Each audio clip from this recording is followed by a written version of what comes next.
In today's video, I'm going to teach you how to keep zeros on Google Sheets. Many of us encounter this issue when we need to retain leading zeros in our spreadsheets, and I'm here to guide you through this simple yet essential process. First things first, you'll need to open your Google browser. Once you're there, look for and click on the Google Apps icon, the one that looks like a grid of small squares typically located in the top right corner of your screen.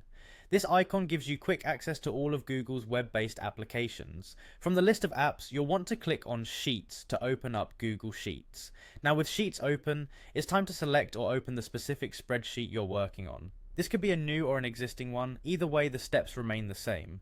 Find the spreadsheet that requires the formatting change and click to open it. Once you're inside your spreadsheet, highlight the cells containing the numbers you intend to format. Simply click and drag over the cells, or if necessary, hold down the Control key while clicking to select multiple ranges. With your number selected, the next step is to head over to the top menu and click on Format. This will drop down a list of formatting options, where you'll then want to select Number. Now it's crucial to scroll down and click on Custom Number Format. This is where the magic happens. In the custom format field that appears, type in 5 zeros. These zeros are critical as they represent a placeholder for digits in your numbers, ensuring that leading zeros remain visible even if they're at the beginning of a figure.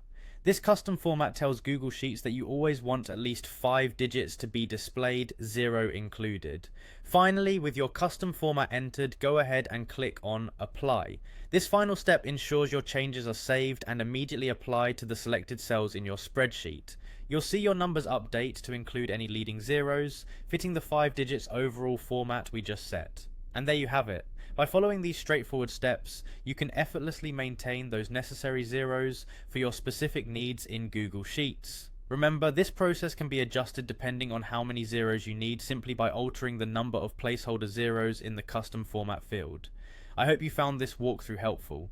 Don't forget to leave a comment if you have any questions or need further assistance. Thanks for watching, and happy spreadsheet editing.